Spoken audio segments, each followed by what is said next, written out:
Salut à tous et bienvenue sur Une vie de liberté. Je suis Tony, entrepreneur, marchand de biens, coach et investisseur. Ancien chef d'entreprise, piégé dans la rat race, j'ai changé de vie pour retrouver du temps, profiter de ma famille, voyager et exercer une activité pleine de sens. Grâce à mes investissements, j'ai atteint l'indépendance financière en 2018 et depuis 2019, je partage ma passion de la liberté tous les 15 jours sur ce podcast. Parce que si l'argent est indispensable pour être libre dans ses poches, je suis convaincu que la vraie liberté ne vaut rien si l'on n'apprend pas aussi à l'être dans sa tête. Et si vous souhaitez aller plus loin, je vous propose des livres, du coaching, des voyages entre investisseurs ainsi que des programmes de formation en ligne pour vous permettre d'accélérer votre chemin vers la liberté. Et c'est à nouveau avec un grand plaisir que je vous retrouve pour cet épisode et je vous propose de commencer comme je le fais tous les 15 jours en remerciant tous les gens qui m'ont écrit suite au dernier podcast. Un grand merci à Baptiste, Céline, Philippe, Victor, Sam, Romain et David. Nous sommes 6574 sur YouTube. Bienvenue aux 50 nouveaux abonnés. En revanche, nous sommes toujours à 525 notes sur Apple Podcast. Pas de notes en plus. Donc voilà, si vous voulez aller me donner un coup de main, si vous avez un téléphone Apple, je vous invite vraiment à aller me mettre une petite note. Blague à part, c'est vraiment ce qui m'aide le plus à faire connaître ce podcast. Je vois aussi sur Spotify, je vous fais pas toutes les notes, sinon on va y passer la vie. Mais voilà, sur Spotify aussi, je vois que ça note, il y a plus de 300 notes. Donc merci à vous pour tout ça. Ça m'aide à faire connaître ce podcast. Et je vous rappelle que si vous voulez me contacter, le plus simple, c'est encore de le faire sur Instagram, sur mon seul et unique compte Une vie de liberté, avec la petite étoile bleue. Je répète, mon seul et unique compte, puisque cette semaine est arrivé les nouveaux scammers d'internet qui reviennent, qui ont fait un compte Anthony Poncet privé pour un investissement. Je recherche des investisseurs triés sur le volet. Donc un compte fake avec plein de fautes d'orthographe, qui reprend ma photo de profil, qui vous contacte. Je ne fais jamais ça, je ne fais jamais le premier pas. J'ai autre chose à faire, vous vous en doutez. Entre les sociétés de marchands de biens, les sociétés foncières, la création de contenu, nouveau départ, les gentlemen investisseurs, j'ai autre chose à faire que de vous contacter, puisque le reste du temps, quand il me reste du temps, j'en profite pour me reposer, pour faire du cheval et plein d'autres trucs. Donc non, je vous démarre jamais, blague à part. C'est voilà, ne vous faites pas avoir, ne tombez pas dans le panneau, s'il vous plaît. Et quand ça arrive, ne m'envoyez pas les copies d'écran parce que vous pensez bien faire et je le sais. Et c'est adorable. Mais le mieux, c'est de signaler le compte. Comme j'ai un compte certifié, suffit juste de dire voilà, ce compte usurpe l'identité de Une vie de liberté. Et en fait, les comptes, ils sautent dans la foulée et ça dure vraiment pas. Mais si vous me l'envoyez, là, c'est arrivé samedi soir, je crois que j'ai reçu près de 200 messages. Donc, ça veut dire que la commu est là, elle est engagée. Donc, merci à vous. Mais ça me spamme et ça me rend ouf. Donc, je vous en supplie. Voilà. Merci de le signaler à chaque fois et ne tombez pas dans le panneau, surtout. C'est ce que je veux vous dire.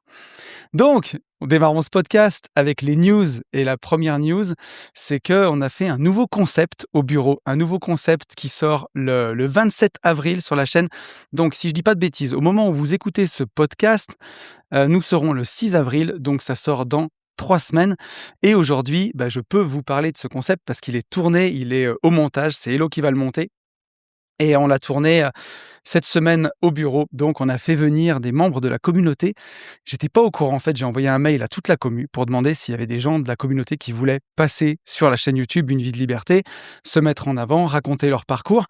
Et le concept, c'est devine qui est millionnaire. Donc, je me suis inspiré d'une chaîne YouTube que j'aime bien sur le domaine de la muscu, qui s'appelle Corona Gym, où ils font venir des co-muscu et il faut deviner lequel est naturel, lequel est dopé dans la team. Et donc tout le monde se fait passer pour quelqu'un qui ne se dope pas et voilà, ils ont des physiques exceptionnels. Bon, il y en a qui peuvent mentir aussi, mais bon, le concept en tout cas est rigolo, même si je vous laisserai juger de la moralité du truc. Mais je me suis dit: comment on peut l'adapter dans le monde de l'investissement pour faire un truc qui soit à la fois rigolo, qui soit sympa, qui donne envie aux gens de regarder, qu'on apprenne aussi quelque chose, que ça mette en avant les membres de la commu et surtout que côté jury, on puisse s'amuser. Et je me suis dit, ça peut être drôle de faire devine qui est millionnaire et de mettre en avant des membres de la communauté, des gens qui sont pour le coup vraiment millionnaires en patrimoine net, d'autres qui sont sur le chemin et le but, c'est pas de dire: «Ah, tu pas encore millionnaire», c'est de mettre en avant le parcours et voilà, même si on est que sur le chemin d'être millionnaire, bah, on raconte son parcours, on grossit un peu les traits pour essayer de nous faire croire que la personne, elle est déjà millionnaire en patrimoine net et donc on a eu, 4 participants que je salue qui sont venus, pour le coup, pour certains de loin. Donc c'était top. On a passé toute la matinée à tourner ensemble. On a fait un bon resto, le midi. Je vous dis pas, hein, parce que vous allez jouer aussi chez vous. J'ai hâte que vous puissiez découvrir ce concept parce que j'avais envie qu'on s'amuse cette année sur YouTube. C'est ce qu'on s'est dit avec Ben. On veut vraiment prendre du plaisir, s'amuser, sortir un peu des sentiers battus, sortir de ce qui se fait habituellement. L'idée, c'est de continuer de vous donner de la valeur, bien sûr, sur Une vie de liberté, comme je le fais dans ce podcast, sur les vlogs marchands de biens, mais que ce soit pas que de la valeur et que ce soit aussi de temps en temps divertissant. Un peu comme je l'avais fait quand je présente la Porsche ou quand je présente la Ferrari sur la chaîne. Bah voilà, c'est une vidéo qui est plus voiture, mais il y a toujours une partie business dedans où j'explique comment je l'ai financé, comment je l'ai acheté.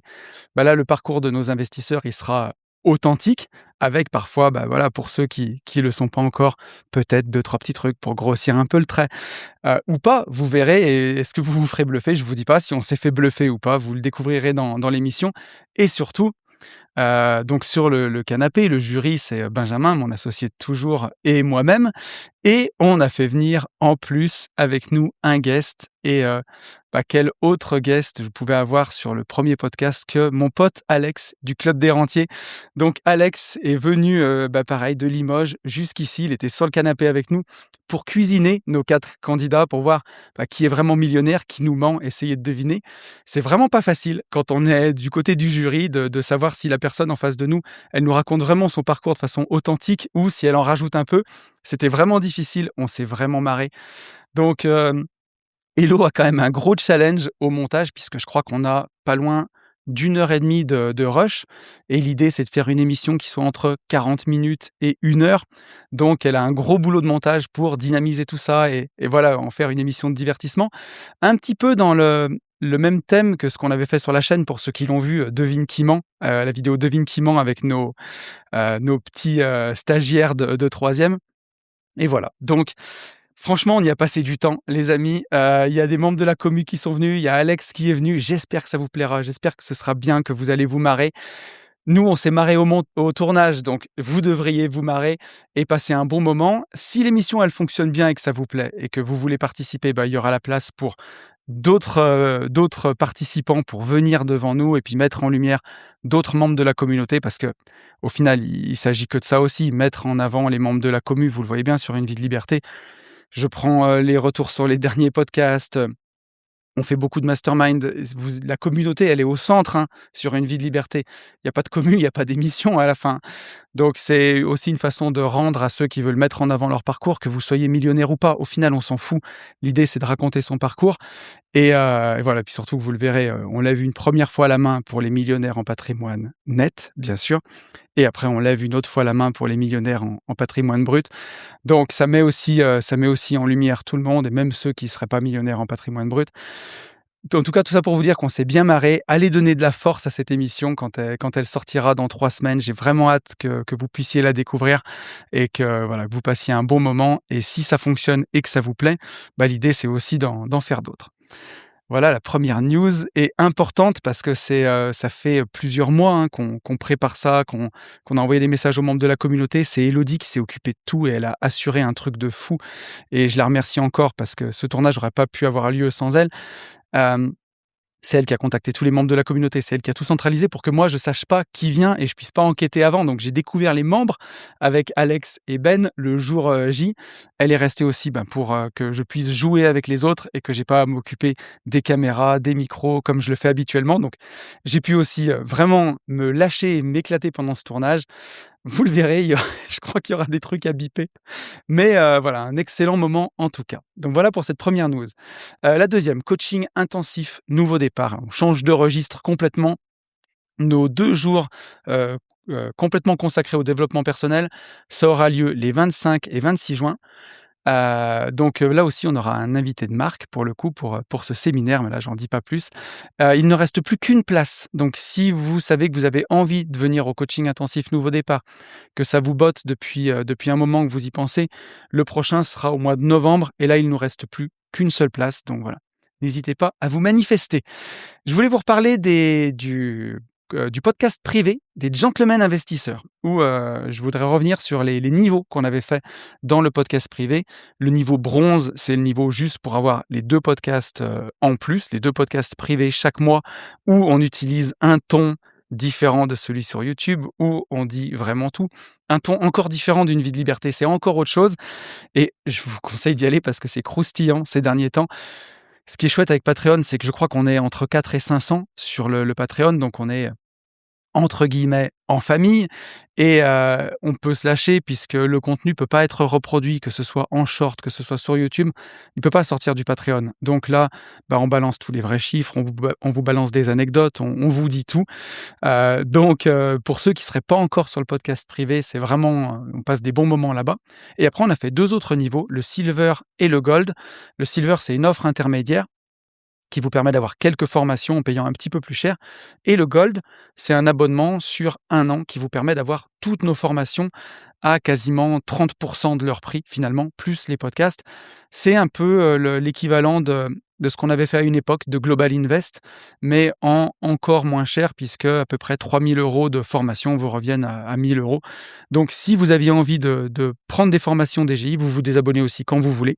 Donc c'est intéressant, vous débloquez une formation tous les 2 mois, celle que vous voulez, même arbitrage de patrimoine, donc c'est quand même financièrement assez intéressant. Donc je vous invite à vraiment aller voir ça. Je change complètement de registre et je voudrais vous partager quelque chose pour cette prochaine news. C'est que dimanche dernier, j'ai fait la messe des rameaux. Vous barrez pas tout de suite. Tonton, arrête de nous emmerder avec la messe. Non, c'est pas du tout pour ça que je veux vous en parler, mais c'est plus pour des questions de tradition. Parce que, vous l'avez vu ces derniers temps, il y a eu les élections et si on est vraiment négatif et qu'on veut voir que le verre à moitié vide, on va entendre que c'est la révolution, que on court à la catastrophe, que, on a quelques villes qui sont tombées, aux mains de la LFI et que, voilà, le communisme va gagner le pays, que c'est la fin de tout. Et moi, dimanche, à la messe des rameaux, je décide de me concentrer sur le verre à moitié plein et je vois l'inverse. Alors, je veux pas vous en parler au sens religieux, je veux vous en parler plus au sens des traditions, un peu comme quand on va à la messe de Noël parce que on a toujours eu un peu l'habitude. Et je m'en souviens que quand j'étais petit, moi, la messe, ça fait pas longtemps que je m'en suis rapproché, hein, je vais pas mentir, ça fait, peut-être, une toute petite année. Ça fera 1 an, à l'approche de l'été, au mois de juin. Et quand j'étais enfant, ma grand-mère qui était, très, croyante, ne ratait jamais la messe des rameaux et pour elle, c'était très important donc elle y allait avec son petit panier en osier. Elle faisait bénir tous ces rameaux, donc des petites branches je sais même pas ce que c'est les branches de rameaux, mais comme des branches de petit arbre, d'une haie. Alors il y en a plein de sortes, hein, il y a plein de gens suivant ce qu'ils ont chez eux qui amènent leurs rameaux. Mais elle nous mettait toujours une branche de rameau à la maison, quand j'étais enfant, donc moi mes parents n'allaient plus à la messe non plus. Mais on avait cette branche de rameau qui séchait au fil du temps dans un petit vase et puis, 3-4 mois après, voilà, on la jetait parce qu'elle était toute sèche. Mais je m'en souviens enfant, j'étais content quand je rentrais que ma grand-mère avait ramené ce petit rameau. Donc moi, la messe des rameaux, ça fait des années que je l'ai pas faite, mais là, on y allait avec mes enfants et on y allait chacun avec notre rameau, on a ramené notre rameau à la maison et ça m'a rappelé, cette tradition d'enfance de voir ce petit rameau, ramené et surtout que j'avais jamais fait ça, mais la messe commence dehors donc on était, je sais pas, mais pas loin de 500 je pense, hein. Il y avait vraiment du monde. Peut-être que j'exagère, je me rends peut-être pas compte, mais je pense qu'on n'était pas loin de 500 personnes. C'est une messe qui, comme la messe de Noël, attire beaucoup de monde qui viennent pas habituellement. Mais d'avoir vu dans un monde, je vais faire tonton réac quoi, mais dans un monde où on nous raconte qu'il y a plus de tradition, qu'il y a plus de France, que, je vais exagérer, mais voilà, manger du saucisson et du pâté, comme on le fait à l'enduro, c'est même ça, c'est réactionnaire, comme le disait Jean Dujardin. Dans cette France-là, quand on veut se concentrer sur le verre à moitié plein, moi j'ai vu 500 personnes venir faire, au-delà du côté religieux, mais leur petite tradition de venir bénir leur rameau pour le ramener à la maison et il y avait c'était une très belle messe, voilà, tout le monde s'était bien habillé et c'était chouette, voilà et je me suis dit: «Ben, ça fait du bien de retrouver aussi, quand on veut se concentrer sur le verre à moitié plein, un peu cette tradition». C'était un peu ma Madeleine de Proust et pour la première fois depuis 35 ans peut-être, j'ai ramené mon petit rameau à la maison et je me suis dit que voilà, quand on avait envie de se concentrer sur le verre à moitié plein, bah, la France, il y a encore plein de trucs qui vont bien.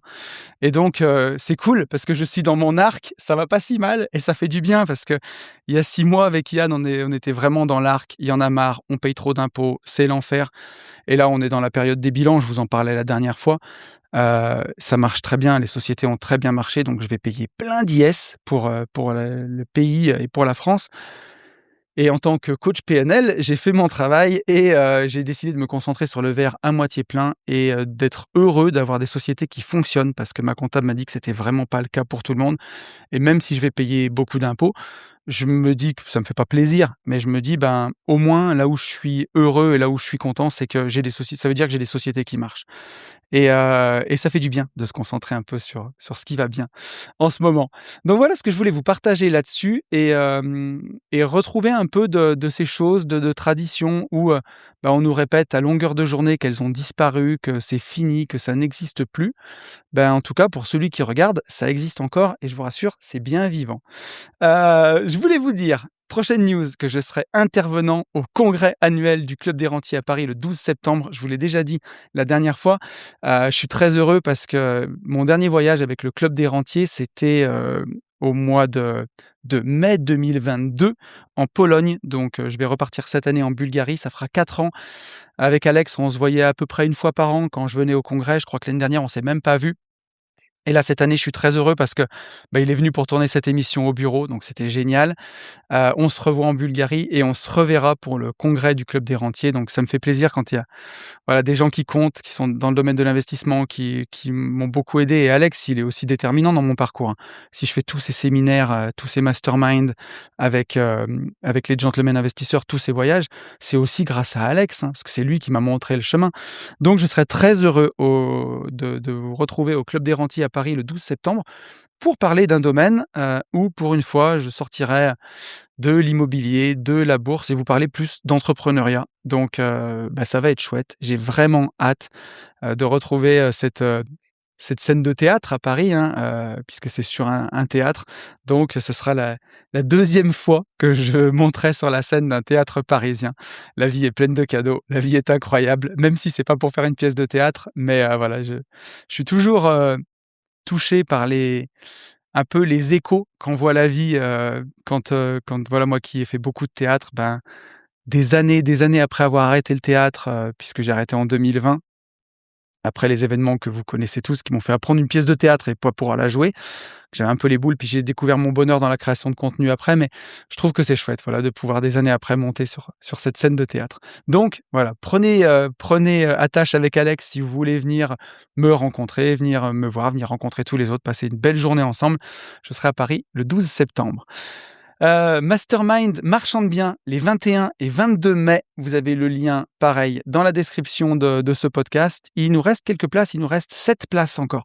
Si vous voulez venir avec Ben, Mika et moi travailler sur le marchand de biens, en plus en ce moment on a plein de trucs à vous montrer. On n'arrête pas avec Ben, on a des affaires par-dessus la tête. Voilà, on verra si elles vont tout au bout, mais en tout cas, si tout va au bout, je sais même pas comment on va signer tout ça, mais on trouvera, voilà, puisqu'on a on a plein d'astuces entre la commu, entre les banques, entre tout, mais voilà, ça bouge après, 2 ans moribonds, quand même 1 année et demie moribonde. L'année dernière où ça reprenait, mais c'était mou. Là, cette année, j'ai l'impression que ça repart enfin pour de bon, donc ça fait plaisir. J'ai encore quelques petites, news à vous donner, c'est riche cette semaine. Pour tous ceux qui utilisent l'intelligence artificielle, je voulais vous dire que j'ai basculé de ChatGPT sur Claude. J'en ai un peu parlé sur le podcast DGI, et je suis vraiment pas déçu. J'ai eu du mal à lâcher mon abonnement de ChatGPT parce que ça faisait presque 3 ans que je l'avais, si je dis pas de bêtises, au moins 2 ans et demi. le temps passe tellement vite. Mais Claude, donc c'est l'intelligence artificielle de la société Anthropic, a vraiment explosé ces derniers temps et surtout avec Claude Cowork où là, faut faire attention, c'est à manipuler avec précaution, mais on peut apprendre des choses à Claude de plus en plus et lui faire, prendre le contrôle de son ordi pour aller lui-même chercher, ce qu'on a besoin de chercher. Je me suis, entre guillemets, pour l'instant, «amusé» à le faire pour le marchand de biens parce que c'est pas encore complètement au point, mais aujourd'hui, Claude va chercher directement dans mes mails de moteur IMO, toutes les annonces. Il arrive, quand il le peut, à retrouver les adresses. Pour chaque bien, à aller, me sortir la parcelle cadastrale, me sortir le PLU pour montrer ce qu'on peut faire, ce qu'on peut pas faire. Donc il me sort un imprimé du PLU, il me sort un imprimé carrément du cadastre, il me fait une analyse des VF de tous les prix qu'il y a eu dans la zone, dans les 200 ou 500 mètres autour. Il me fait, toutes les annonces sur Le Bon Coin, la concurrence et le niveau de prix qu'il y a dans les 500 mètres aux alentours avec, tous les sites d'estimation IMO, Meilleurs Agents et cetera. Il me fait aussi une estime et il me donne son avis et il peut même me faire des photos avec Street View. Donc il va sur Street View, il tourne la caméra pour vraiment être en face de l'immeuble, ça, il arrive à le faire. Aujourd'hui, ce qu'il n'arrive pas à faire encore, c'est à me dessiner des projets de découpe. Là-dessus, il est complètement largué, mais ChatGPT, ça, il est incapable de le faire et en tout cas pour l'instant. La vérité, en intelligence artificielle, faut pas faire trop de prédictions parce qu'elles vieillissent très, très mal et la réalité d'un jour n'est pas du tout celle du lendemain. Donc voilà, faut être prudent, mais aujourd'hui, c'est assez bluffant. C'est encore un peu geek, hein, et c'est encore un peu, j'ai pas envie de dire gadget, ça me fait déjà gagner du temps, mais il faut que je repasse derrière. Mais c'est hyper encourageant pour la suite et on se rend de plus en plus compte à quel point, ça va devenir exceptionnel, ce qu'on peut faire avec l'IA et je me dis que la prochaine étape, c'est de pouvoir lui parler exactement comme si on avait, un stagiaire, comme si on formait un humain à côté, sauf que c'est un humain à qui on montre les choses une fois, qui comprend déjà, qui apprend, qui avance, avec lequel on peut vraiment faire des itérations. Donc voilà, c'est aussi assez addictif parce qu'on peut y passer beaucoup de temps, mais c'est une belle révolution et voilà, donc ça y est, bye bye ChatGPT et je suis passé sur Claude et je regrette pas. J'ai encore quelques petites news, vous le verrez, j'ai tourné pas mal de contenu, la semaine dernière avec des j'allais dire des influenceurs, mais en tout cas des créateurs de contenu, sur internet. J'ai tourné un podcast avec Florian Bonny, pour ceux qui le connaissent sur Insta. Il m'a invité sur son podcast, donc je l'ai invité en retour. Vous le verrez bientôt sur Une vie de liberté où pour la première fois, je suis allé dans ces studios de podcast que vous voyez partout sur internet, les vrais studios avec les petites lumières, les belles caméras. Donc 1re fois que je tournais après, 7 ans de contenu, un podcast dans ces conditions-là, c'était très agréable et du coup, j'ai même invité Florian dans le même décor pour que voilà, pour rendre l'appareil, puis pour faire tourner, donc c'est l'entreprise pardon, Podspace qui est à Saint-Étienne et on a été hyper bien accueillis et voilà, c'était super. C'est très, très agréable aussi de se poser, de se concentrer sur son interview et de se soucier de rien. Parce que là, vous le voyez pas, mais j'ai la caméra en face de moi, j'ai le retour de la caméra derrière, j'ai l'enregistreur à côté pour être sûr que tout fonctionne puisque je m'enregistre tout seul et d'ailleurs, je sais pas si je serais très à l'aise de faire des podcasts tout seul avec quelqu'un qui me regarde dans la pièce. Je suis trop timide. Donc voilà, maintenant j'ai pris l'habitude, mais c'est aussi agréable de se poser et de ne rien faire. Donc il y aura un match retour, Florian passera sur la chaîne dans quelque temps et j'ai enregistré aussi un 2e podcast. On avait déjà fait une interview croisée avec Thomas Créton de Investir Simple, que sûrement, certains d'entre vous connaissent ou connaissent même bien, puisqu'il a un podcast donc qui s'appelle Investir Simple. C'était anciennement Mon Budget Zen et un podcast qui fonctionne aussi très, très bien. Donc voilà, je suis allé, jusque chez lui à Avignon. La prochaine fois, c'est lui qui montera. On a passé la journée ensemble. C'était vraiment très sympa et on a tourné 2 épisodes de podcast. Donc il y en a un qui arrivera sur Une vie de liberté dans quelques temps. On voulait sortir nos podcasts assez rapprochés et puis ça me fera des jokers pour les voyages puisque c'est à partir du mois d'avril, je vais partir en République tchèque, je vais partir en rando en Auvergne, je vais partir au Japon, je vais partir en Bulgarie, je vais partir au surf. Donc jusqu'à l'été, ça va être bien rempli et ça me fait aussi un peu des jokers quand j'ai enregistré un peu de contenu en avance pour des interviews. Donc et vous verrez, il y aura de la valeur. Je vous ai parlé du mastermind IROX, ce sera en fin d'année. Si vous voulez save the date comme on dit. J'ai les dates, si vous voulez les noter dans votre agenda. Ça sera les 2 et 3 et 4 novembre, ce séminaire 2, 3, 4 novembre. C'est un lundi, mardi, mercredi. Je vous dis pas encore où c'est, mais ce sera, au centre de la France. Voilà, un peu, à peu près au niveau de la région parisienne. Donc on va sortir un petit peu de chez nous. Ça sera peut-être plus simple pour certains pour venir. Bon, ceux qui sont de Marseille, ça sera pas plus simple, mais pour ceux qui sont du centre ou du nord, ça sera un peu plus simple pour vous. Et voilà, on avance bien sur le séminaire IROX. Je pense que je serai en mesure de vous présenter, les places d'ici une quinzaine de jours. Voilà, on est encore en train de travailler sur les tarifs, sur tout ça, mais voilà, ça arrive bientôt et merci à tous ceux qui m'ont dit: «Tonton, je veux venir, je veux absolument venir». Je vous ai noté bien sûr pour vous prévenir en avant-première, mais voilà, j'ai aussi hâte pour ce séminaire et j'en profite, mon mastermind rando où j'avais 20 places, où j'en ai vendu 19 et où il m'en reste une depuis, 1 mois et demi. Donc voilà, aujourd'hui, ça fait vraiment short notice, hein. C'est dans 15 jours si vous voulez partir avec nous, mais il me reste toujours une place pour le séminaire, rando. On a même fait une promotion sur Instagram où on a proposé, 1/2 heure de coaching avec moi. Ça n'a pas fonctionné. Donc voilà, je sais que le problème de ce mastermind, c'est que malheureusement, il tombe pendant les vacances scolaires et c'est vrai qu'avec Yann, comme on a nos enfants une semaine sur 2, bah, voilà, égoïstement, on fait attention que ça tombe pas pendant notre semaine et on regarde pas toujours que l'autre semaine, c'est les vacances scolaires. Donc c'est pour ça que c'est un peu plus galère.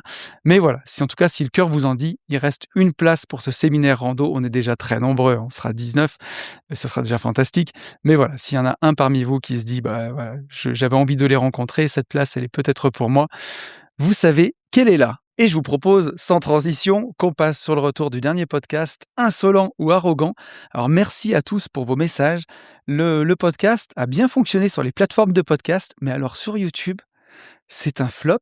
Alors bon, j'enregistre ce podcast assez rapidement aussi, vu mon agenda, je l'enregistre assez rapidement après la sortie. Donc j'ai pas tous les messages, j'ai pris, quelques-uns de vos messages. On va rebondir dessus, mais ça ira assez vite et de toute façon, on va enchaîner sur l'épisode de la semaine, c'est un Allô tonton, donc vous serez effectivement au centre de l'épisode. Mais voilà, il y a des fois, c'est ce que je me dis, faut pas chercher quand je refais des trucs, des fois je me dis: «Ah je pense qu'il est pas mal, il va cartonner». Alors sur les plateformes de podcast, il cartonne, mais les gens ne commentent pas et sur YouTube, bon, bah, ma foi, il a pas trop été écouté, ça vous a pas inspiré. Mais bon, c'est aussi le jeu, parfois et donc on a un message de Victor, prends le premier message de Victor qui me dit: «Oh, le retour du dictionnaire». Bah, oui, le retour du dictionnaire n'a pas déclenché les foules en commentaire en tout cas. Ça fait des vues, mais ça commente pas. Mais oui, oui, tu vois, j'étais dans cet état d'esprit-là, ça me faisait envie de refaire un petit podcast à l'ancienne et Victor qui me dit: «Effectivement, ton réel avec les clés de la Ferrari m'avait inspiré et fait marrer» et je me pose toujours la question de me dire: «Ah, des fois, il y a des trucs que j'oserais pas». Là, j'en ai vu un. Après, voilà, il faut que ce soit insolent, mais juste suffisamment, puis que ça apporte toujours un peu de contenu quand même et que ce soit dosé, on va dire. Moi, j'aime bien, qu'il y ait toujours que j'apporte quelque chose dans le contenu, même si j'essaie de faire quelque chose de drôle. Ce que je veux vous dire, c'est ça. Quand je fais une vidéo sur la Porsche, sur la chaîne YouTube, c'est ma vidéo qui a fait le plus de vues. Elle a fait 60 000 vues. Jamais fait ça. Ben voilà, on teste la voiture, mais à la fin, j'explique le crédit lombard. Quand je fais la vidéo sur la Ferrari, on teste la Ferrari, on la fait accélérer, on se marre bien, mais à la fin, j'explique, de la technique sur l'OBO. Après, quand je le fais sur Instagram, c'est parmi beaucoup de réels qui sont extraits des podcasts, des posts où je donne de la valeur, bah, je mets un peu de contenu rigolo et j'essaye de toujours doser pour pas que ce soit, bah, que du flex et effectivement ce réel, quand je l'avais posté, bah, oui, j'ai perdu les clés de ma Porsche, elles étaient dans ma Ferrari.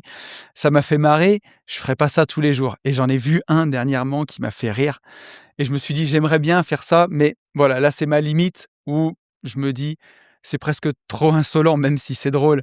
Mais voilà comment on peut l'adapter. Je vais vous en parler, mais c'est, un mec qui avait fait un réel marqué: «Ce que je déteste avec ma GT3 RS» et donc il se filme au poste conducteur, au volant et il dit: «Voilà ce que je déteste avec ma GT3 RS, c'est quand je fais tomber mon iPhone 17 Pro entre mon siège en cuir de vachette, je sais pas quoi et ma console de bord en carbone forgé, eh bien, quand j'essaye de plonger ma main, j'ai ma Rolex Submariner qui bute». Donc Voilà, c'est hyper insolent et je me suis dit: «Comment je peux l'adapter pour que ce soit drôle?»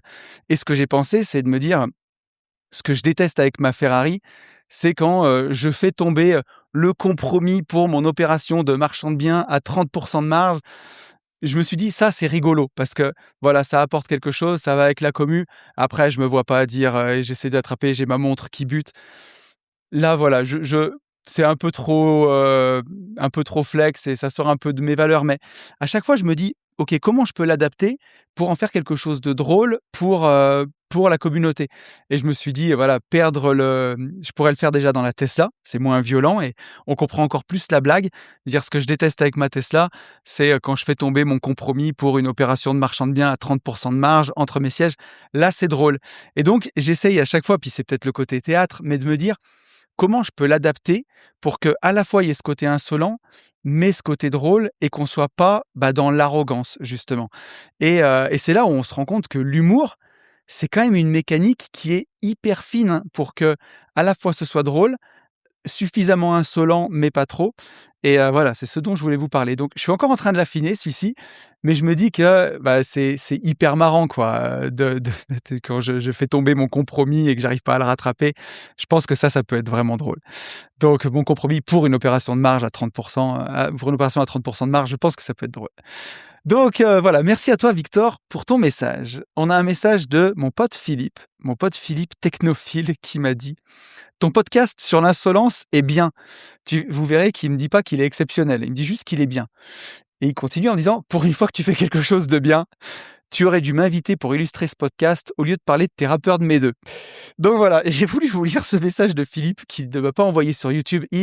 Arrogant, mais pas insolent, mais pas trop Philippe. Il a pas osé me l'envoyer sur YouTube, mais il l'a envoyé en perso et ça m'a fait sourire parce que c'est peut-être un des mecs les plus insolents que je connaisse, Philippe et donc pour qu'il me dise que je fais quelque chose de bien et que ça lui a plu, ça me fait sourire et surtout voilà, bon, il a pas pu s'empêcher de me dire que voilà, qu'il n'aimait pas les rappeurs, mais voilà, tout ça pour vous dire que j'avais surtout envie de partager ce message pour t'afficher un peu, bon Philippe, et parce que ça me faisait sourire, mais voilà et puis parce que, Philippe, c'est, le modèle de quelqu'un d'un peu, voilà, irrévérencieux. Quand on le rencontre pour la première fois, on ne sait pas si c'est du lard ou du cochon et on ne sait pas si c'est quelqu'un qu'on va vraiment, vraiment aimer ou quelqu'un qu'on va détester et je pense qu'il y a peut-être un peu de mécanisme de défense derrière tout ça, mais parfois un peu d'insolence quand c'est bien fait, ça peut permettre aussi de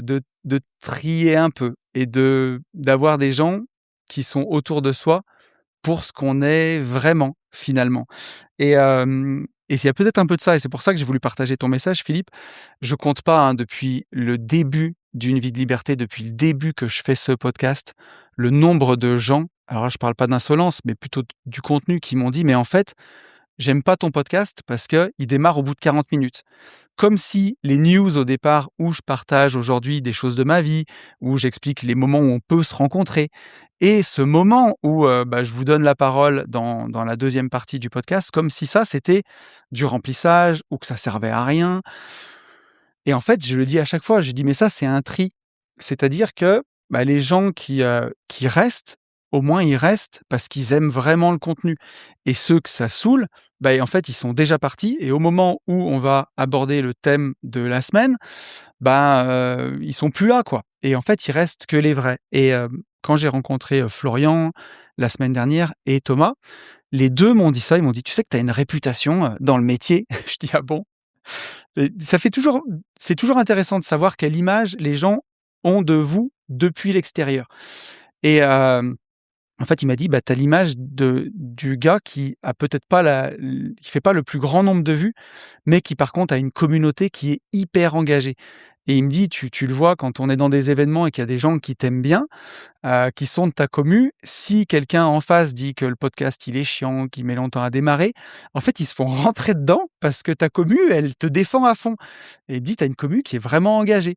Donc déjà merci à vous tous les amis et ça je pense que c'est aussi quelque chose qui est créé par le fait que le podcast il est pas accessible au sens, tout de suite on rentre dans le vif du sujet. Quand il y a un invité, voilà, il faut alors maintenant il y a les time codes, tu peux aller directement à l'interview, Mais même quand j'ai un podcast avec un invité, je fais quand même mes 20, 30, 40 minutes avant pour vous donner la parole, pour vous raconter les prochains événements, où on en est, comment j'ai vécu les choses, vous donner un peu de retour et ça c'est quelque chose qui fait que ça trie un peu et je pense que parfois, un petit peu d'insolence quand c'est bien fait, ça trie aussi un peu. Alors malheureusement, des fois, ça peut peut-être pas trier que dans le bon sens, mais je pense que, en tout cas, c'est aussi une forme de filtre et les gens qui, j'en pense pour Philippe, mais les gens qui décident d'aller passer outre cette barrière et vraiment connaître la personne,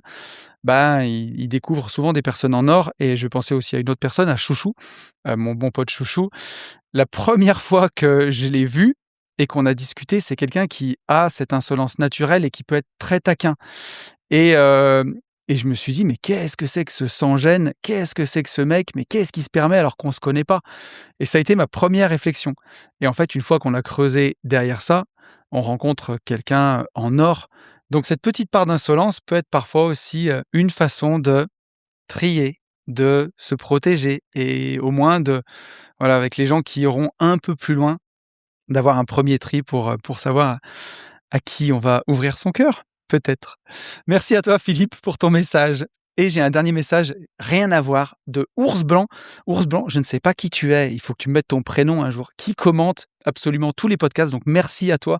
L'algorithme te remercie, hem et voilà, avec des messages parfois directs aussi sur certains podcasts où j'ai pas tout compris, mais en tout cas merci beaucoup à toi pour tes messages et Ours Blanc qui me dit: «Quand tu sors du fric d'une SCI à l'IS, tu payes que 30 d'impôts».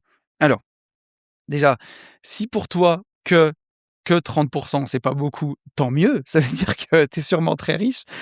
Pour moi, 30 c'est déjà beaucoup d'argent.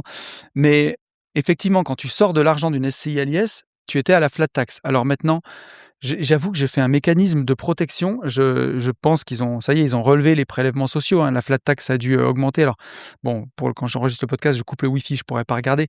Mais, oui, hein, je crois que la fiscalité du PEA est passée de 17,2 à 18, je sais plus combien.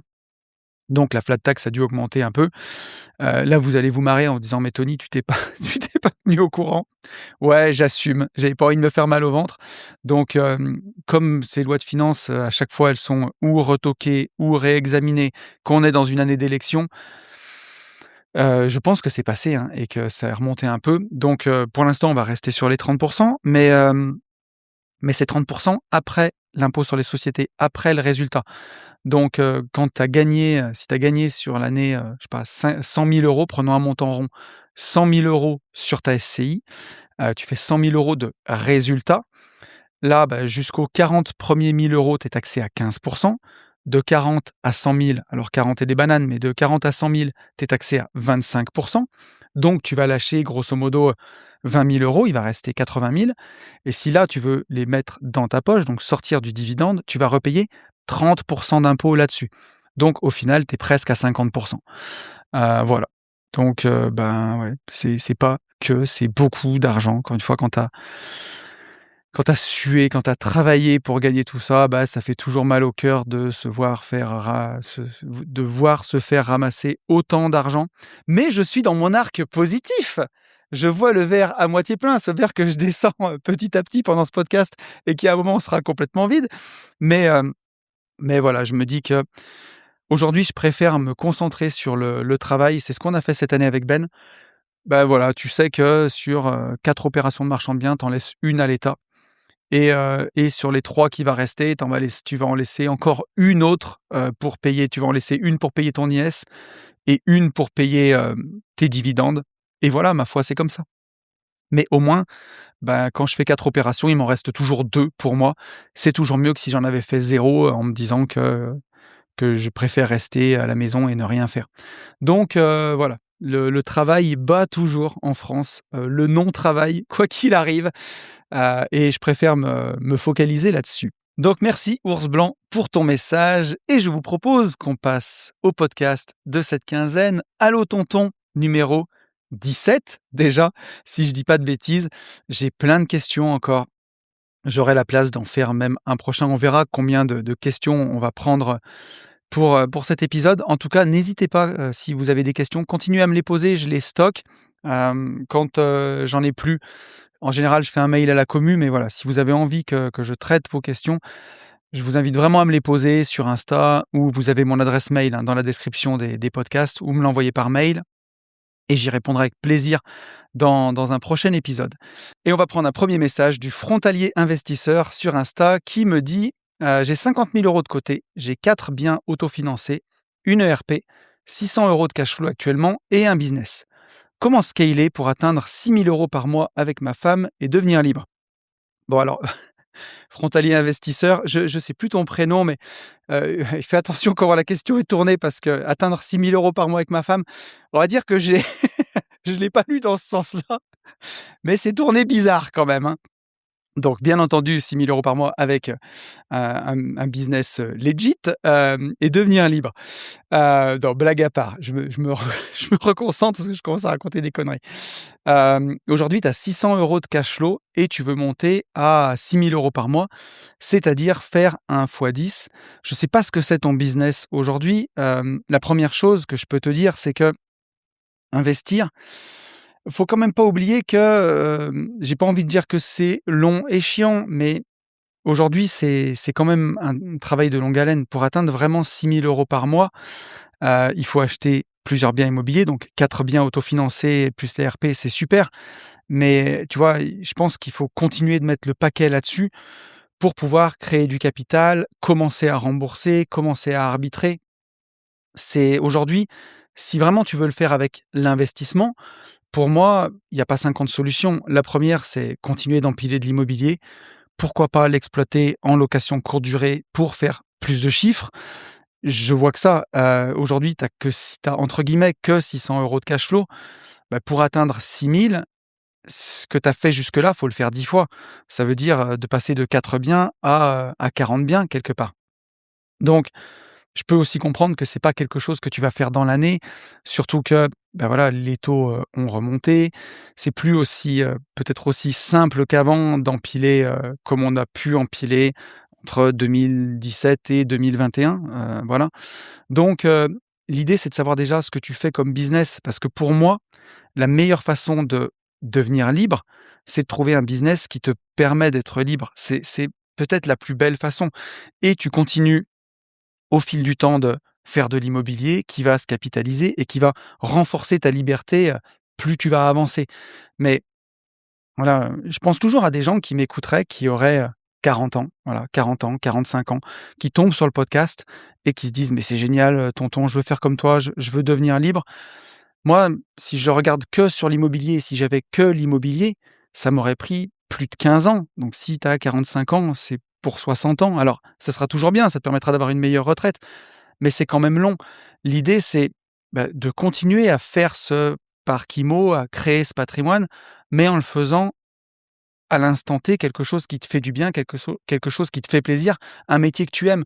Moi, c'est ce que j'ai trouvé aujourd'hui avec le marchand de biens. Le marchand de biens, c'est un vrai métier passion, un métier qui, voilà, qui me plaît, que je peux exercer au quotidien, que je peux exercer aussi, en mobilité. Alors bien sûr, quand, il faut visiter les OP, il faut être là.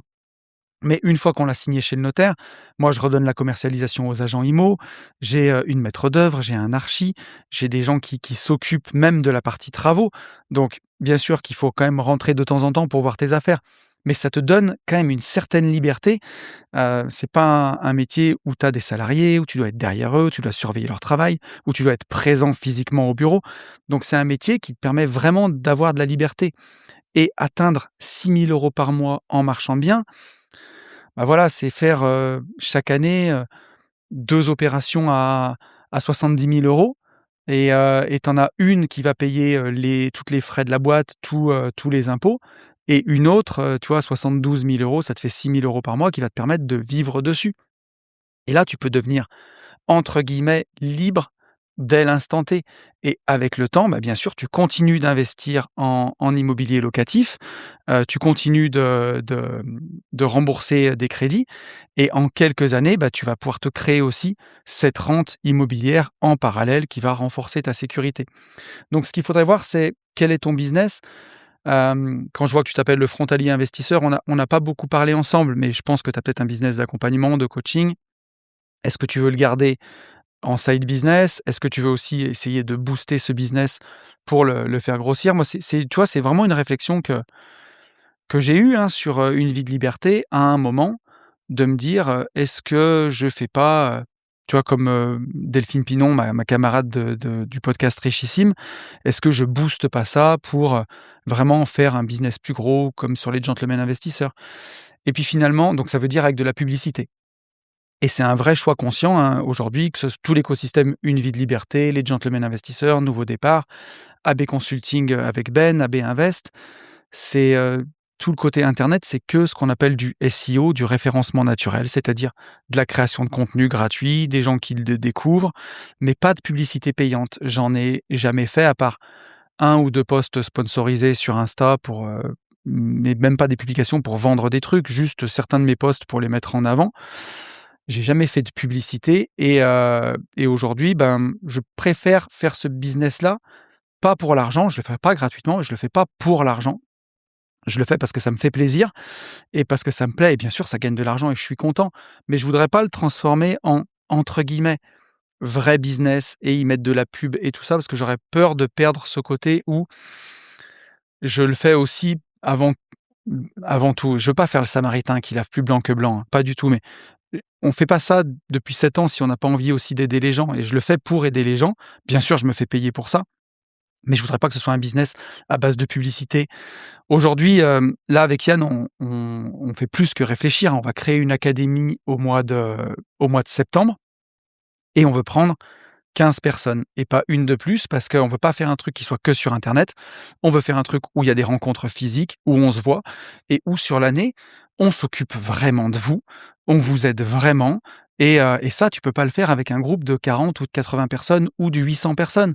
Tu peux le faire qu'avec, 15 personnes, si vraiment tu as envie de les accompagner et je préfère faire ça et donc du coup, pour ça, j'ai pas besoin de payer de la publicité et que ce soit aussi, que ce soit ça reste dans nos valeurs, que ce soit quand même quelque chose qui soit accessible, mais où on est vraiment avec vous. Donc j'ai pas choisi ça, mais j'ai pas de problème avec ceux qui l'ont fait et peut-être que si tu as ce business-là, tu peux aussi te dire: «Plutôt que de faire du marchand de biens, j'ai envie de me focuser sur ce business». Est-ce que ton business, il gagne de l'argent? Et s'il gagne 2 000 € par mois, bah, tu plus qu'à faire un fois 3 pour faire 6 000. Tu vois ce que je veux dire? Là, en IMO, tu fais 600 € de cash flow. Si tu veux garder le même fonctionnement, il faut que tu tapes un fois 10 dessus. Donc tu passes de 4 à 40 biens. Tu vas pas le faire dans l'année. Sur ton business, si tu génères 2 000 € par mois, pour faire un fois 3, c'est peut-être pas si compliqué, tu vois? Donc voilà les façons de scaler. Après ton message est très court, j'ai pas de, et je peux pas non plus te conseiller, énormément là-dessus. Mais voilà, en tout cas, merci à toi pour ton message et voilà, et tu me diras, n'hésite pas à me dire dans le prochain podcast, si tu veux me donner plus d'infos pour le retour sur le podcast de la semaine précédente, je pourrais peut-être, affiner ma réponse. On va prendre un message de Jérémy. Jérémy qui me dit: «Salut Tony». Jérémy avec qui j'ai gagné cet incroyable couple-là, derrière moi pour ceux qui regardent sur YouTube, sur Race and Business. Donc voilà, Jérémy, mon copilote de cartes, qui me dit: «J'ai une question pour ma maman et je ne sais vraiment pas comment la conseiller. Elle est à 2 ans de la retraite. Elle possède notre vieille maison de famille qu'elle avait mise en location et les locataires sont partis. Plus de crédit. Elle souhaite vendre et récupérer le cash pour investir dans l'IMO et avoir un complément de revenus, sa retraite étant plus faible que ses revenus actuels. La maison étant à 800 km, elle voudrait investir vers chez moi, car comme je fais de l'IMO, je pourrais être de bons conseils pour avoir un œil sur le bien. On parle d'investir 100 000 €. Dans son optique, elle achèterait cash, car elle n'a pas la même vision de l'endettement que nous, qui sommes investisseurs. Ma question serait globale. Que conseillerais-tu à une personne de 65 ans qui souhaite investir ses 100 000 € pour générer un complément de revenu? Le décès à bourse est impensable, crypto encore moins, l'IMO à crédit et au rendement, j'imagine pas non plus. Bref, tout ce qu'on fait ne me semble pas applicable à une personne à ce stade qui souhaite la tranquillité et pas de risque sur l'argent. Merci pour ton avis, Jérémy. Merci Jérémy pour ta question. Il y a plein de choses à dire à ce niveau-là parce que non seulement il y a il y a le fait que ta maman ait récupéré cet argent qui va pouvoir lui servir pour sa retraite, mais il y a aussi, le fait que, cet argent, peut-être qu'il faut qu'on commence à regarder aussi pour optimiser la transmission, ça peut être intéressant. Alors, je ne sais pas combien il y a de patrimoine. Si jamais il y avait que ça, tu passes en dessous des seuils, donc à la limite, autant qu'elle en profite pour elle. Si jamais il y a encore du patrimoine et que tu es au-dessus des seuils pour l'héritage, ça peut être, pourquoi pas, quand même intéressant de l'optimiser. Donc, la première bonne chose, c'est déjà d'avoir vendu cette maison et récupérer le cash. Ça, c'est quand même plus intéressant, même pour la transmission. C'est toujours plus facile de transmettre du cash avec une assurance vie que de transmettre des biens immobiliers où tu te fais taxer dans tous les sens. Donc je pense que voilà, ça c'est déjà la première bonne chose. Il y a une chose qui pourrait être intéressante, je pense, c'est peut-être de faire une SCI avec ta maman. Après à voir comment vous vous mettez. Ça, bien entendu, tout ce que je te dis est à faire revalider, par un avocat fiscaliste. Voilà, c'est pas parole d'évangile, il faut faire attention pour, bien faire gaffe qu'il y ait pas d'abus de droit. Ça, c'est ce qui va être très important. Mais disons, faire une SCI avec ta maman à 50-50 ou des pourcentages peut-être plus déséquilibrés à définir. Ta maman, elle met les 100 000 € dans la société en apport en compte courant. Donc la SCI lui doit 100 000 €. Avec ces 100 000 €, toi, tu peux acheter de l'immobilier et ça optimise déjà la transmission puisque tu as la moitié des parts de la SCI. Et pourquoi pas acheter de l'immobilier avec une part de crédit.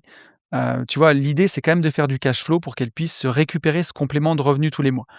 Mais mettons que tu achètes un bien immobilier avec, 50 de levier d'endettement. Tu achètes, un petit IDR rentable de 100 000 € et tu mets 100 000 € d'apport. Si cet IDR, il est à 20 à 10 de rendement, pardon, tu vas rentrer 20 000 € de loyer. Une fois que tu as gardé 5 000 € pour payer, toutes les charges courantes, il va rester 15 000 €. Si tu as emprunté 100 000 € sur 20 ans, tu vas avoir à peu près, 600 € de mensualité par mois, 7 000 € par an. Donc il devrait te rester dans la SCI, après IS, entre 5 et 7 000 €. On va dire autour de 500 € par mois. Et ta maman, elle pourrait récupérer tous les mois 500 € de compte courant, sans impôt, sans taxes, sans rien du tout. Et ça peut lui faire, quelque part, un petit revenu, tu vois, qui serait toujours, plus intéressant que de mettre, ces 100 000 € en assurance vie, en fonds euros et de récupérer, on va dire 100 balles ou 200 balles d'intérêt par mois. Ça, je pense que ça peut être intéressant. Comme ça, toi, tu te mets gérant de la SCI, tu t'occupes de tout, tu gères le bien immobilier, tu le choisis, c'est toi qui choisis où tu investis, c'est toi qui le gères. Avec les 100 000 € d'apport de ta maman, c'est à toi de choisir le curseur que tu veux utiliser. Si tu trouves un bien très rentable, tu peux peut-être mettre, 30 d'apport et puis tu vas lever le reste et aller chercher jusqu'à 300 000 €. Et l'idée, c'est que justement, en face, tu as un crédit qui soit quand même moindre, donc un énorme cash flow, mais tu fais quand même un peu de levier, tu rembourses. Et ta maman, jusqu'à hauteur de 100 000 €, jusqu'à ce qu'elle ait récupéré les 100 000 €. Donc là, tu vois, si elle récupère 500 € par mois, ça fait 6 000 € par an. Ça veut dire qu'elle peut récupérer son argent pendant 15 ans. Ça peut lui faire une rente pendant 15 ans, même plus de 15 ans, jusqu'à ce qu'elle ait récupéré tout son argent. Et au bout de 15 ans, de toute façon, l'immeuble, il sera quasiment payé et là, ta maman, elle pourra continuer. Alors bien sûr, il y aura des frais, dessus, ce sera du dividende, mais vu que l'immeuble sera presque payé, elle peut sortir peut-être une partie en frais kilométriques en disant qu'elle va voir l'immeuble de temps en temps, en ICA, en indemnité kilométrique et une autre partie, le sortir en dividende pour continuer d'alimenter cette rente, pour sa retraite. Je pense que ça peut être intéressant, bien entendu, à valider avec, ton maître cos, local, ton avocat fiscaliste, pour être sûr qu'apporter ces 100 000 € dans la SCI, ce soit pas considéré comme un abus de droit. Je pense que je vois pas comment ça pourrait l'être, tant que les parts de la SCI sont pas déséquilibrées. Ce qu'il faudrait pas, c'est que ta mère ait 1 toi, 99 qu'elle mette, l'apport en compte courant de 100 000 €. Là, peut-être que il pourrait y avoir, une sorte de donation déguisée et un abus de droit. Ça, c'est à voir avec l'homme de l'art pour le coup. Et ce qui compte le plus, et c'est ça que je voulais te dire et je suis content parce que je l'ai retrouvé, c'est que quand on arrive à la retraite, si elle a 2 ans à 2 ans de la retraite, c'est qu'elle doit avoir entre 60 et 65 ans. Tu as travaillé toute ta vie, c'est pas là où, voilà, tu me l'as dit en plus, une personne de 65 ans. C'est pas là où tu as envie de prendre le plus de risques pour ton argent. Donc le décès à bourse, tu sais, c'est du long terme, donc pour moi, c'est exclu. C'est pas vers là qu'il faut aller, c'est pas vers un décès à bourse. Décès à crypto, encore moins, je te rejoins. Et l'IMO, à crédit, je pense que c'est quand même intéressant de le faire sur la SCI parce que pour toi, ça te protège. C'est vraiment la meilleure solution pour moi. Parce que acheter de l'immobilier cash, je trouve que c'est dommage, puisque tu vois, c'est pareil, ça te protège, la dette va être assurée, forcément, hein. Ça fait pas mourir de le dire, mais en cas de décès, bah, le crédit est remboursé, donc bien sûr, bah, tu gagnes un peu plus. C'est toujours intéressant, c'est toujours plus intéressant.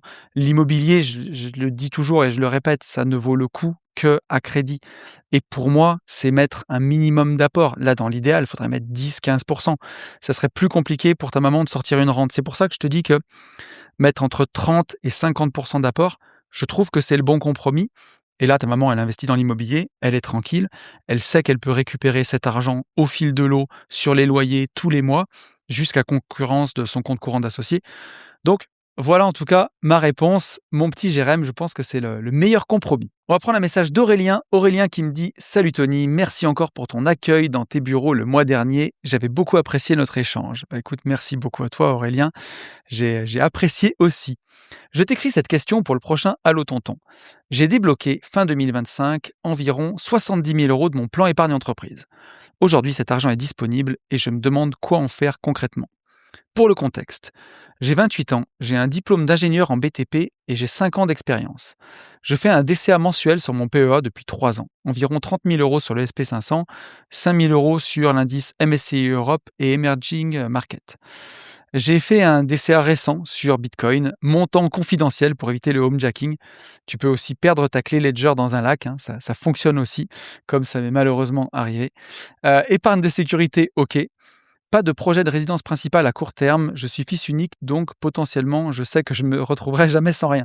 Je me rends compte en discutant avec les fils uniques ou les filles uniques que c'est souvent une belle assurance pour pouvoir entreprendre et prendre des risques dans la vie. Blague à part, hein, je blague pas et on aura une question tout à l'heure, on parlera un petit peu d'héritage que j'ai vu passer, quand je les ai notés. Voilà, non, rougissez jamais, hein, ça enfin vous tous autant qu'on est, je suppose, hein, on veut le meilleur pour nos enfants et moi, je veux pouvoir laisser quelque chose à mes enfants autre que pratiquer la politique de la terre brûlée et tout cramer. Bien au contraire, je veux pouvoir leur laisser des choses et quand on sait qu'on a de quoi voir venir, ça permet aussi de prendre plus de risques quand même dans la vie. Et d'ailleurs, j'ai vu dans une vidéo YouTube il y a pas longtemps, un intervenant qui partageait, ce dicton qu'il avait entendu à la chambre de commerce, c'est que, «Un présent sans risque est un futur sans avenir» et ça m'a bien marqué parce que je suis tout à fait d'accord avec ça. Si on prend pas de risque dans le présent, on a un futur qui peut-être, voilà, qui peut-être n'a pas d'avenir.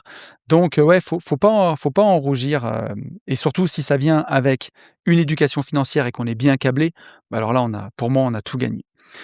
Je suis un profil à l'aise avec le risque et j'ai une vision long terme pour les raisons évoquées précédemment. Une de mes réflexions pour ne pas me casser la tête serait d'investir ces 70 000 euros sur mes allocations actuelles, ETF plus Bitcoin, et ne plus y toucher pendant 20 ans. C'est effectivement une solution, mais je me demande si je ne passe pas à côté d'une meilleure utilisation de ce capital.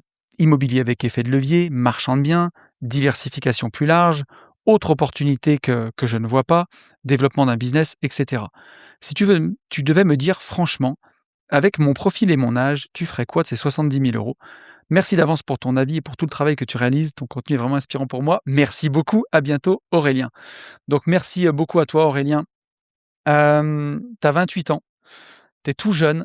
Donc, c'est toujours pareil, quoi. Je crois pas qu'il y ait de bonnes ou de mauvaises situations. Non, je vais pas faire tout je vais pas faire tout le monologue. Surtout que ce serait honteux pour les vrais fans, mais je suis pas sûr de m'en rappeler en entier. Non, je le ferai pas. Non. Je suis pas sûr qu'il y ait enfin, pour paraphraser, Otis, je crois pas qu'il y ait de bonnes ou de mauvaises, ou de mauvais non, je le ferai pas. Je crois pas qu'il y ait de bonnes ou de mauvaises réponses à cette question. En fait, ça va dépendre vraiment de ta sensibilité. Bien entendu que la règle, chaque fois qu'on a une grosse rentrée d'argent et qu'on est à l'aise avec son allocation patrimoniale, l'idée, c'est de respecter son allocation patrimoniale pour la suite. Un de ces jours, peut-être, j'espère, si le ciel m'entend, je devrais arriver à réaliser un gros arbitrage que j'essaye de réaliser depuis des années et aujourd'hui, je dirais que, avant que je perde ma clé Ledger dans un lac, ma répartition patrimoniale, c'était peut-être 5 crypto, 35% bourse et 60% IMO avec les voitures qui représentent un petit pourcentage au milieu de tout ça. Mais voilà, et si j'ai cette grosse rentrée d'argent, c'est bien sûr un arbitrage immobilier.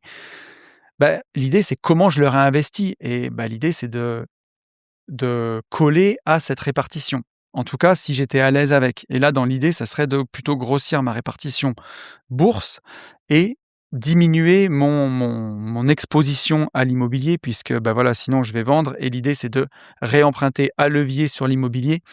Et aujourd'hui, j'ai 33 lots, ou 34, je sais plus, 33 ou 34. Ça me ferait vraiment grossir mon parc et j'en ai pas forcément envie d'avoir un parc qui soit non plus, trop énorme et je me vois plus l'orienter sur la bourse. Maintenant, tu es jeune, tu as du temps devant toi et pour moi, 70 000 €, c'est une très belle somme. Tu aurais 700 000. Je te dirais que sur les ETF et sur Bitcoin, tu peux commencer à dégager une véritable rente, tu vois? S'il y avait 10 fois plus et pouvoir commencer même à lever le pied ou à imaginer plein d'autres choses ou à être parfaitement libre pour faire plein de tout ce qui t'intéresse finalement et prendre d'autres risques dans le business. Là, avec 70 000 €, pour moi, tu iras beaucoup plus vite si tu le mets dans du business, dans de l'immobilier avec l'effet de levier, dans du marchand de biens. Typiquement, hein, si tu le mets sur Bitcoin aujourd'hui, allez, enfin, à prendre avec des pincettes, mais aujourd'hui, au moment où j'enregistre ce podcast, Bitcoin sa valeur est à 50% de ses plus hauts. Et historiquement, Bitcoin a toujours retrouvé ses plus hauts au maximum en 3 ans. Donc si tu mettais tes 70 000 € maintenant, les performances passées ne présagent pas des performances futures, ceci n'est pas un conseil en investissement, tu pourrais peut-être mettre 3 ans à doubler ton capital. Si tu le mettais dans les ETF, tu mettrais 7 ans à doubler ton capital. Si tu le mets dans le marchand de biens, tu peux mettre 6 mois à doubler ce capital. Donc pour moi, sur des sommes pareilles, c'est plus intéressant peut-être de le faire sur un business, que ce soit du marchand de biens et même de l'IMO avec effet de levier. Si là, tu es tout jeune, donc tu empruntes easy, si tu arrives à emprunter avec 10% d'apport, ça veut dire qu'avec 70 000, tu peux lever 700 000 € d'immobilier à crédit. Une fois de plus, si c'est bien fait, si tu n'achètes pas n'importe quoi, si tu vas pas t'endetter pour des trucs qui vont, qui vont te mettre dans la merde, parce que bien sûr, l'immobilier, si tu l'achètes n'importe comment, c'est un effet de levier quand ça fonctionne, mais quand ça fonctionne pas, c'est un effet massue. Donc il faut y faire très très attention, mais tu iras plus loin avec ça. Si tu avais 700 000, je me vois pas 10 fois plus, tu vois, pour prendre un exemple extrême, ça veut dire que tu peux aller lever 7 millions en IMO. Déjà, c'est plus aussi reproductible parce que là, on va quand même regarder avant d'aller lever 7 millions avec 700 000, qui tu es, ton track record, ce que tu as fait, parce que tu commences à prendre des risques qui sont énormes. Donc, tu peux pas faire, comme disait Paul Václavic, pardon, plus de la même chose, tout simplement. C'est juste que on peut pas juste faire x10 sur tout, ça fonctionne pas. Si tu devais le faire en marchand de biens, aller acheter quelque chose 700 000 € pour le revendre à 1,4 million, ça fonctionne, hein, j'ai, un de mes anciens clients qui a pour ambition d'acheter une maison à Saint-Tropez. Je sais plus ce que c'est les chiffres, mais c'était hallucinant.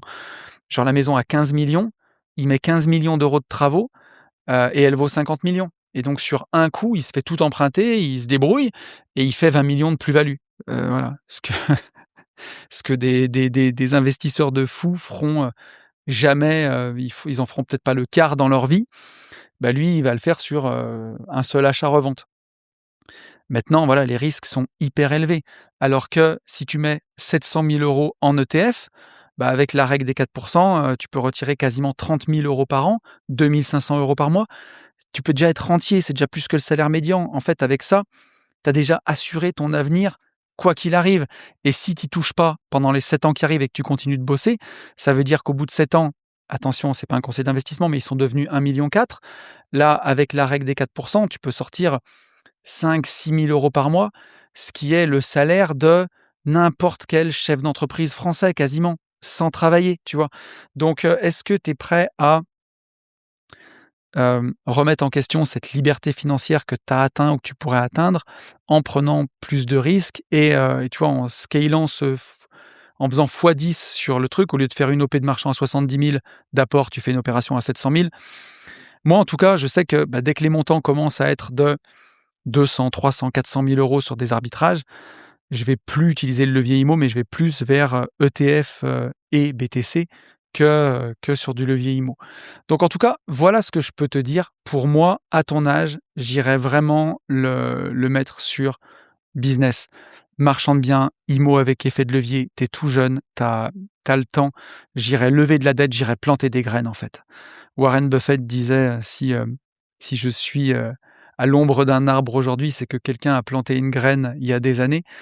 Bah, l'idée c'est de planter des graines aujourd'hui et tu le sais, c'est dans la formation arbitrage de patrimoine, j'en ai beaucoup, beaucoup, beaucoup parlé. L'immobilier a une courbe logarithmique, donc gros gain au début et gain de plus en plus faible avec le temps et la bourse, c'est exponentiel. Très lent au début et une explosion vers la fin. Donc l'idée, c'est justement quand tu as du cash comme ça et que tu es jeune et que tu as aussi de l'horizon de temps devant toi, pourquoi pas, avec tout ce que tu peux faire, aller essayer d'aller planter des graines dans l'IMO et quand vraiment là, tu auras des arbitrages un peu plus importants, à partir de 200, 300, 400 000 €, c'est aussi là que, bah, faut y aller en ETF et tu gagnes vraiment du temps sur la courbe exponentielle. Tu gagnes 5 ans, 10 ans, 15 ans d'un coup et tu te rapproches du côté où ça explose et où ça fait une vraie différence.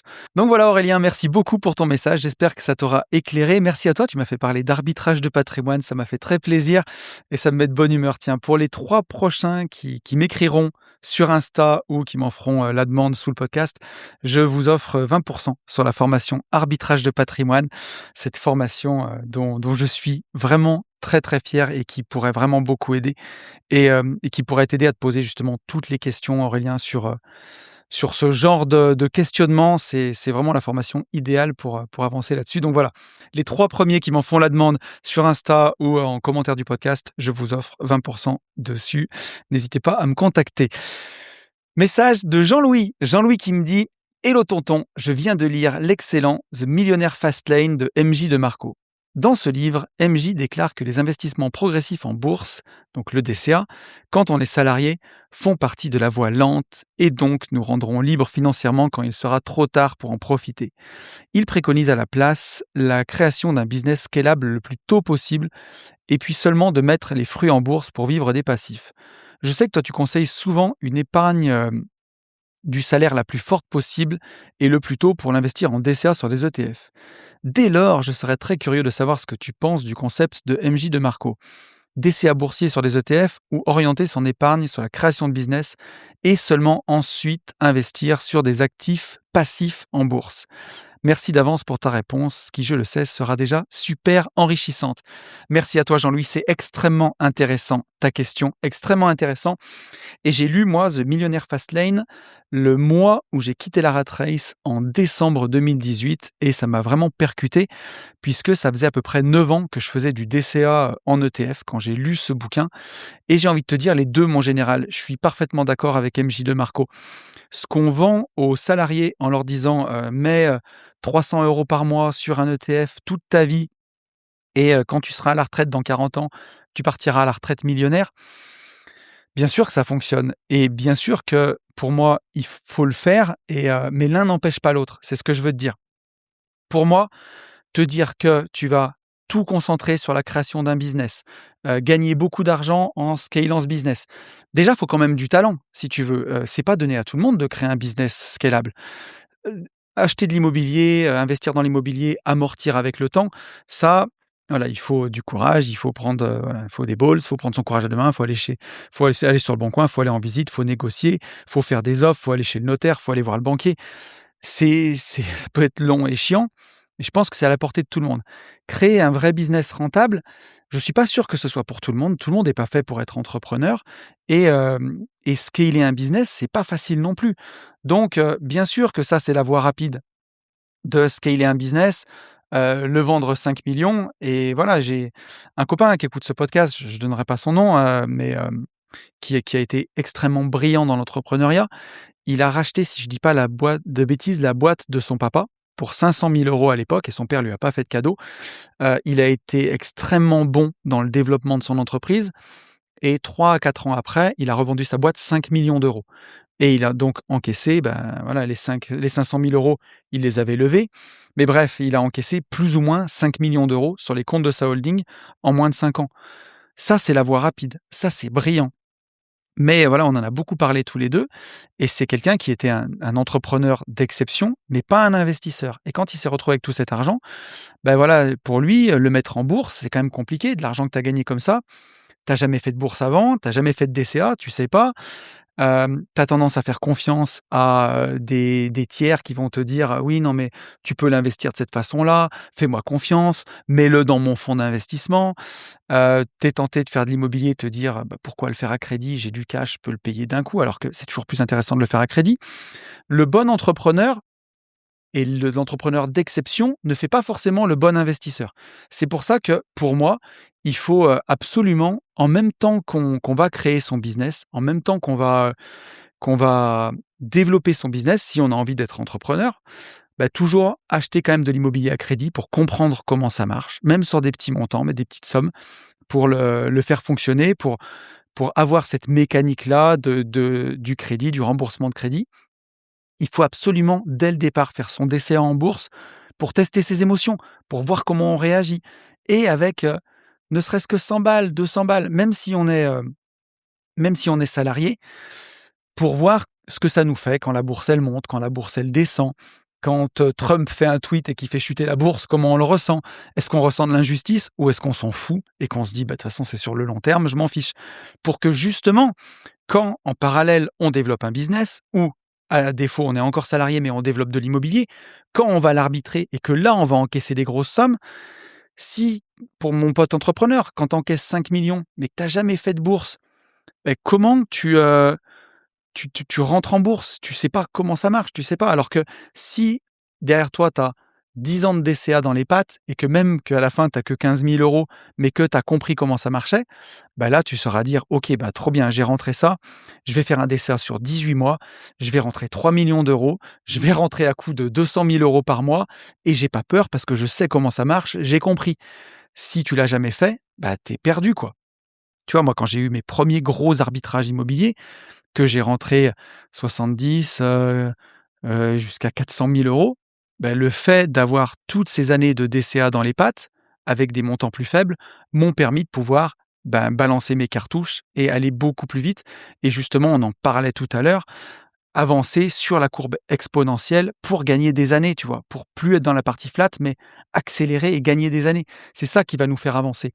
Donc, pour répondre à ta question, Jean-Louis, moi je te dirais les 2, mon général. Voilà, commencer son DCA quand on est salarié avec des petits montants pour pas s'asphyxier. Bien sûr, se créer une épargne de précaution à côté et une épargne pour investir dans l'immobilier. Si on a envie d'être entrepreneur, bah, développer son entreprise.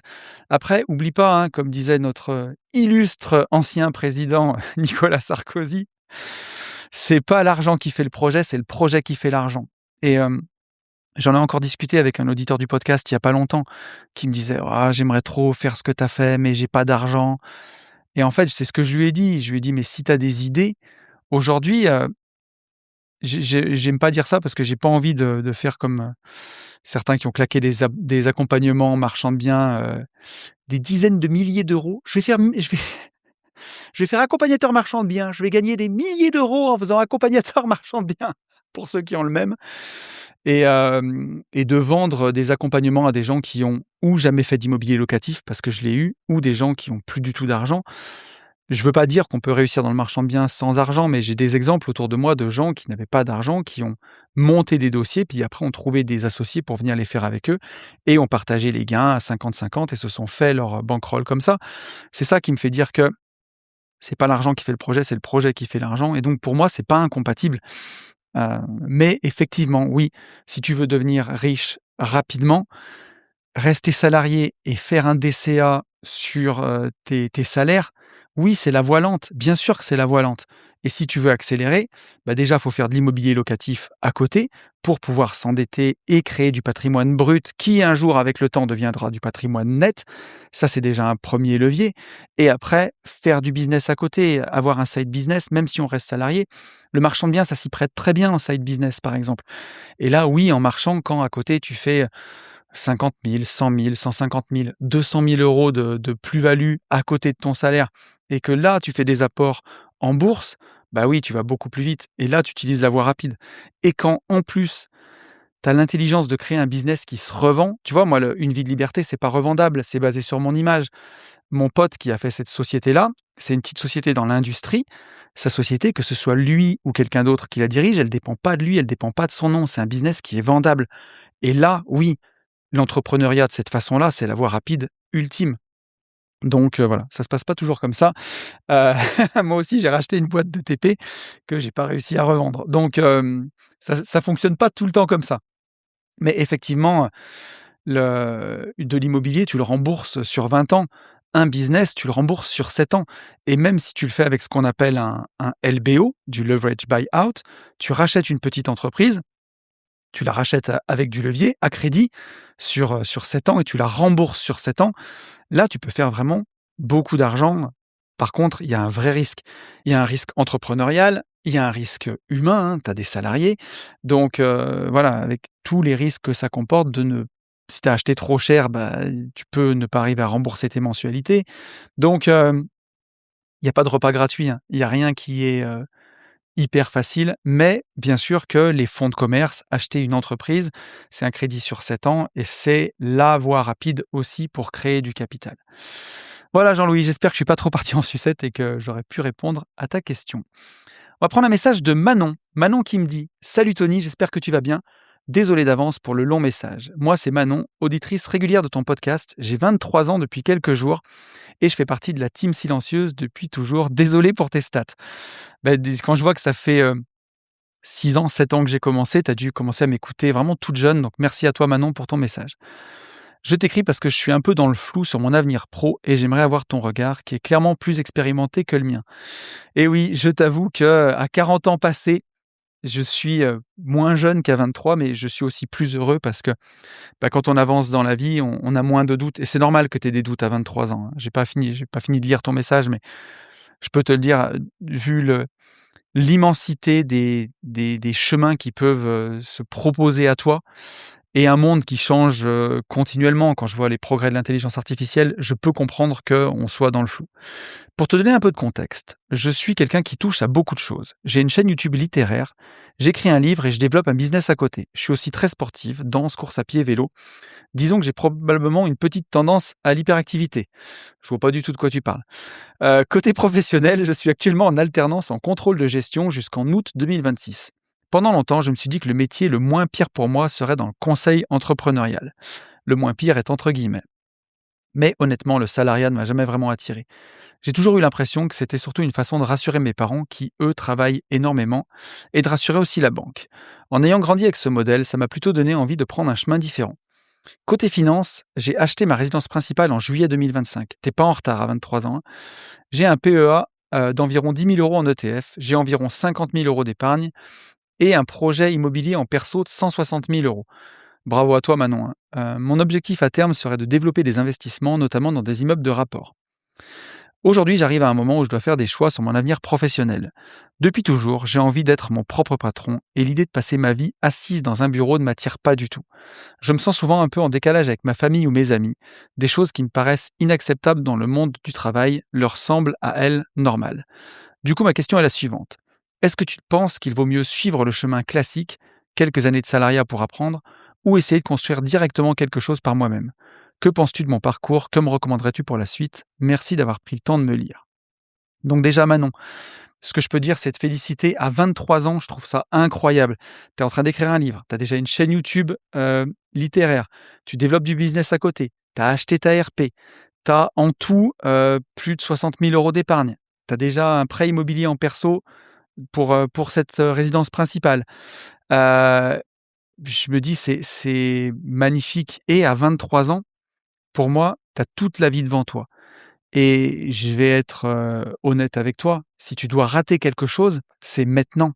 C'est maintenant parce que plus la vie va avancer, un jour tu vas rencontrer quelqu'un, tu vas faire des enfants ou pas, mais on va dire que si on prend le parcours le plus classique, tu vas rencontrer quelqu'un, tu vas faire des enfants, et plus ça va aller, plus ce sera difficile de prendre des risques. Je te dis pas que c'est impossible, hein. Moi, j'ai entrepris avec 2 enfants, j'ai acheté une entreprise de travaux publics, j'ai fait 2 enfants dans les 3 ans qui ont suivi. J'ai réussi à la gérer quand même, j'ai réussi à changer de job, j'ai réussi à créer une vie de liberté, mes boîtes de marchand de biens, les gentlemen investisseurs, Nouveau Départ. J'ai fait tout ça avec une famille, des enfants, et des responsabilités. Donc c'est pas impossible, mais c'est plus difficile, ça prend plus de temps. Donc pour moi, il y a ce feu en toi, on le sent, hein, le salariat, ça t'attire pas, tu le dis. Tu as pas envie, tu te sens en décalage, tu as envie d'entreprendre. Aujourd'hui, à 23 ans, alors oui, tu t'as acheté ta RP, mais tu as quand même un peu d'épargne devant toi. Je pense que tu as des toutes petites charges, tu pas de famille, tu pas la responsabilité d'une famille et à 23 ans, on supporte bien mieux l'inconfort qu'à, 44. En tout cas, quand je vois les vacances que je faisais à 23 ans, j'ai plus envie de faire les mêmes à 44, tu vois? Donc pour moi, si tu dois rater, c'est maintenant et donc jamais j'irai couper les ailes à un entrepreneur. Tu sais, quand j'avais ma boîte de TP, c'est arrivé plusieurs fois où j'ai certains de mes salariés qui viennent me voir en me disant: «Voilà Tony, je suis chauffeur de tractopelle depuis, 5 ans, j'ai envie de me mettre à mon compte, est-ce que tu penses que c'est possible de faire une, rupture conventionnelle?» À l'époque, la démission reconversion, ça existait pas et à chaque fois, je leur disais: «Mais bien sûr, aucun problème, pour un profil comme le tien, il y a pas de souci, on fait la rupture conventionnelle. Si tu veux acheter ton tractopelle, te mettre à ton compte, je serai ton premier client. Le temps que tu trouves des clients, bah, écoute, moi, si je t'arrange, bah, pendant 6 mois, je veux que tu bosses exclusivement pour toi. Au lieu que tu sois salarié, ben, tu m'enverras tes factures. Comme ça, bah, c'est donnant-donnant. Toi, tu sais que tes 6 premiers mois d'activité, tu as déjà du taf le temps que tu développes ta clientèle et moi, tu me laisses pas, galérer tout seul sans, le bon chauffeur de tracto que tu es pendant les mois qui arrivent et j'ai toujours fait comme ça parce que moi, en tant qu'entrepreneur, jamais je me serais vu couper les ailes à un autre entrepreneur et le faire chier et lui dire: «Non, je te donne pas ta rupture conventionnelle, puisque tu es si grand, puisque tu veux être entrepreneur, tu qu'à démissionner». Jamais de la vie, jamais j'aurais coupé les ailes à un entrepreneur et je les ai toujours aidés et toujours poussés à le faire parce que si tu essayes de mettre un entrepreneur dans une boîte, il finira toujours par en sortir et des fois avec perte et fracas. Donc pour moi, là, tu en es un peu là. Il y a l'entrepreneuriat qui bout en toi. Essaye tout, essaye maintenant. C'est vraiment tu auras plein de fois le temps de reprendre un taf, de faire plein d'autres choses, de rentrer, finalement si ça te plaît pas, puis au moins va chercher tes réponses et tu verras si ça te plaît, si c'est fait pour toi, si tu t'en sors, si tu y arrives. Mais plus tôt tu iras t'y confronter, plus tôt tu iras te casser les dents, plus tôt tu iras apprendre, plus tôt tu te relèveras et plus tôt tu réussiras. Et si tu dois un jour rentrer dans un chemin classique, tu pourras le faire. La seule raison pour laquelle je te dirais que ça peut être intéressant de faire quelques années de salariat, c'est si tu me disais, «Je suis passionné d'horlogerie, je rêve de créer ma boîte de montres, est-ce que tu me conseilles de faire quelques années de salariat?» Je te dirais: «Oui, pourquoi pas essayer de rentrer dans une grande maison», je sais pas, chez Rolex, chez Audemars Piguet, chez Patek Philippe ou même chez Tissot, une autre marque plus grand public, mais de rentrer, de voir comment ça fonctionne, de comprendre les rouages de cette industrie, apprendre pendant quelques années pour te mettre à ton compte. Là, ça peut valoir le coup. Mais si ton envie, c'est de créer une chaîne YouTube autour de ta passion de la littérature, d'investir dans des immeubles de rapport, de faire de l'immobilier, de faire du marchand de biens, pour moi, si tu es passionné, tout ce qu'il y a à apprendre, tu l'apprendras sur le tas. Tu vois, moi, enfin, dans l'immobilier, j'ai aucun diplôme, hein. Je suis ingénieur en génie physique, donc je dis pas que j'ai pas un niveau d'études et d'ailleurs tu as un niveau d'études, donc tu dois avoir une tête qui est bien faite. Tant que tu sais lire, écrire, sans faute et compter, derrière tout ce que tu peux apprendre, tu l'apprendras, surtout dans des milieux comme ça. Tu me dirais que tu veux devenir chirurgienne et opérer à cœur ouvert, tu l'apprendras peut-être pas avec Claude et sur YouTube, mais en tout cas, le marchand de biens, tu peux l'apprendre largement comme ça et comment investir dans l'immobilier aussi et voilà. Je te conseillerais de vivre l'aventure tant que tu es jeune, c'est maintenant qu'il faut le faire. C'est tant que tu as pas de responsabilité. Voilà ce que je peux te dire, ma petite Manon et merci à toi pour ton message. On va prendre un message de Yvan et ce sera le dernier message de ce «Allô tonton». Yvan qui me dit: «Salut, je me permets de t'écrire parce que je suis ton travail depuis un moment et ce serait un vrai honneur de passer un jour sur un "Allô tonton"». Et voilà, Yvan, message, mais vœu exaucé. J'aimerais beaucoup avoir ton regard sur ma situation. J'ai 25 ans et je suis aujourd'hui full immobilier. J'ai hérité de plusieurs locaux commerciaux pour environ 600 000 € de valeur, ainsi que d'une maison estimée autour de 900 000 €. C'est actuellement ma résidence principale. Suite à ça, j'ai aussi acquis un immeuble mixte d'environ 300 000 € que j'ai financé à 100% à crédit. Ce mois-ci, je vais vendre ma résidence principale et je vais donc encaisser environ 880 000 € de cash. Mon idée serait de réinvestir avec levier bancaire, 50% apport, 50% crédit, plutôt en commercial ou en immeuble. Mais je me demande sincèrement ce que tu ferais à ma place. Tout réinvestir rapidement, diversifier, garder du cash? Je suis dans une logique long terme et création de cash flow, mais c'est un moment stratégique pour moi. Ton avis me serait vraiment précieux. Déjà, merci beaucoup à toi pour ton message, Yvan. Là, on est typiquement, c'est rigolo, j'ai parlé d'arbitrage de patrimoine tout à l'heure. Voilà, n'oubliez pas pour ceux que que ça peut intéresser, ça me fait plaisir de faire, d'en faire profiter 3 personnes à moins 20. N'hésitez pas, mais c'est typiquement le genre de cas qu'on peut trouver dans la formation arbitrage de patrimoine. Avant de parler de tout ça, je voudrais parler de l'héritage justement. Parce que voilà, je ne sais pas dans quel contexte c'est arrivé, mais en tout cas si on hérite, c'est que, la plupart du temps quelqu'un est décédé. Donc, voilà, déjà, il faut faire face à la perte de la personne qui justement qui est décédée, qui nous a légué tout ça et souvent, l'argent qu'on va en récolter sur ces locaux commerciaux et sur cette maison, c'est empreint d'une énorme valeur sentimentale et cet argent, il vient avec un prix quand même. C'est une somme, mais elle vient avec un prix, le prix de pas faire n'importe quoi et en tout cas dans ma façon de voir les choses, là, quand on en parle, il y a à peu près 1,5 million, hein. Il a hérité d'1,5 million, Yvan. Donc faut déjà pas en rougir. Il y a plein de gens qui en rougissent. Moi, sur Une vie de liberté, je l'ai jamais caché. Il y en a plein, hein, dans le monde de l'investissement immobilier, on vous voit, hein, qui ont hérité ou qui viennent de familles très riches et qui ne le disent pas et qui font ceux qui sont partis de zéro. Moi, je l'ai jamais caché. Mon entreprise de travaux publics, je l'ai achetée en famille avec mon père, ma tante, mes 2 oncles. C'est moi qui la gérais, mais c'était un actionnariat familial. J'aurais pas pu acheter une entreprise comme ça si j'avais été tout seul. Je l'ai fait en famille et j'ai aussi hérité au décès de mon grand-père d'un terrain et d'une maison.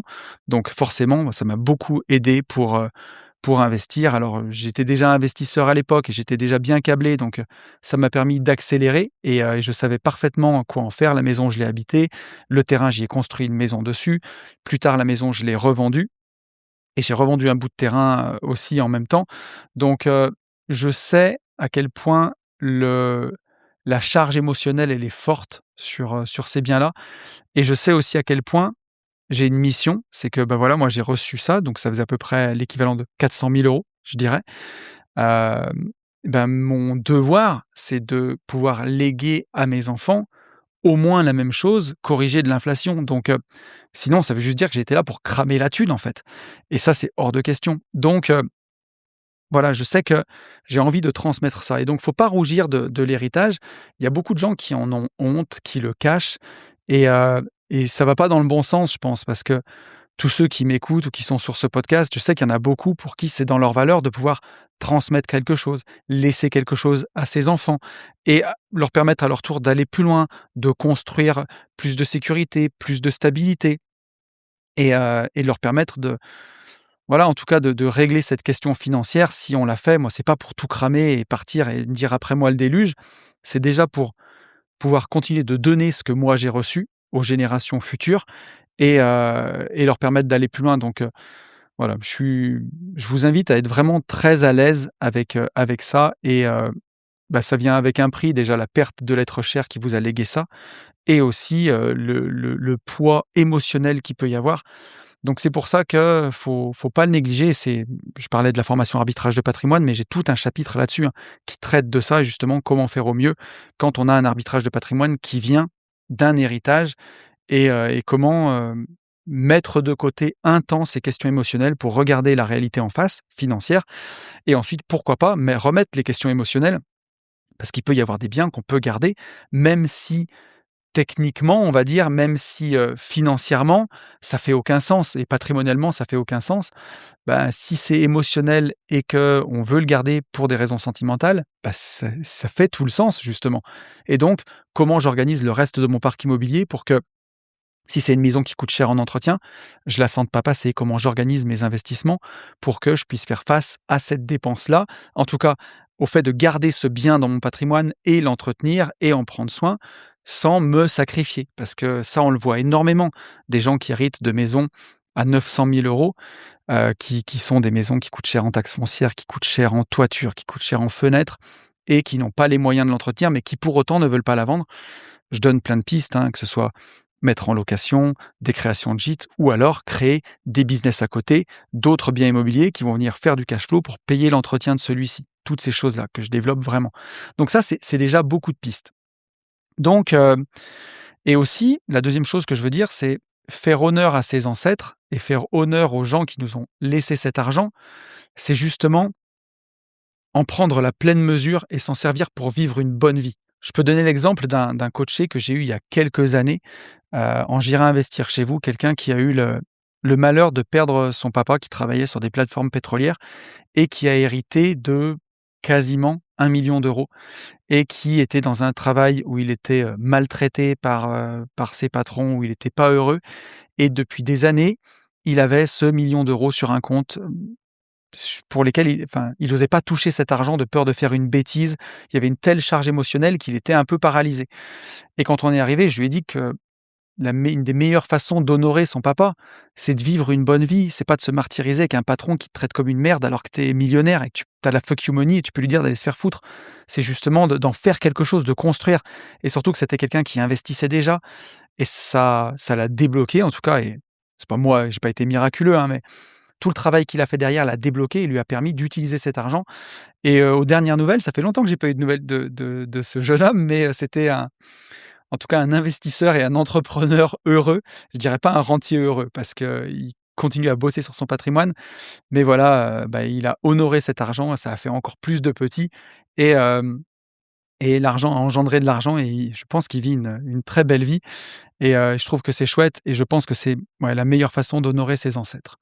Maintenant en ce qui te concerne, mon petit Yvan, une fois cette longue parenthèse faite, qu'est-ce qu'on fait de ces quasi 900 000 €? Ça va dépendre bien entendu de ta situation familiale. Est-ce que tu as des enfants? Est-ce que tu as pas d'enfants?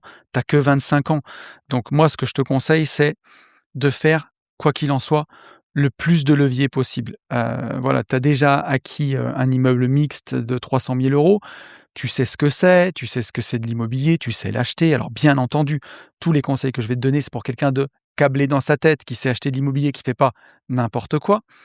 Mais sur des montants pareils, je me dirais que n'oublie pas que cash is king, vraiment et pour, heu pour qu'est-ce que c'est branleur? Pour avoir pas mal de cash et être le king. Non mais blague à part, pour avoir pas mal de cash, oui forcément, j'ai 44 ans la team, la team et bah, oui forcément ça aide et ça aide pour les emprunts, ça aide pour tout et ça règle beaucoup de questions. Donc je te conseillerais de garder ton cash. Cash is king, c'est vraiment le truc à agiter comme le drapeau, devant le taureau, tu vois? Comme le torero agite le drapeau rouge, c'est vraiment, le truc qui va te permettre d'emprunter dans tous les sens. Donc pour moi, j'irais essayer de lever, au moins 1 million d'euros là, mais en mettant le minimum d'apport. Si tu arrives à mettre 100 000, c'est magnifique et là, il te reste encore 780 000 € et tu as 1 million de dettes. Donc tu vas pouvoir, non seulement, acheter du bel immobilier, mais tu es vraiment safe si tes locataires payent pas le crédit, si tu as pendant un moment, de la vacance locative, tu as tellement de cash que tu peux réabonder.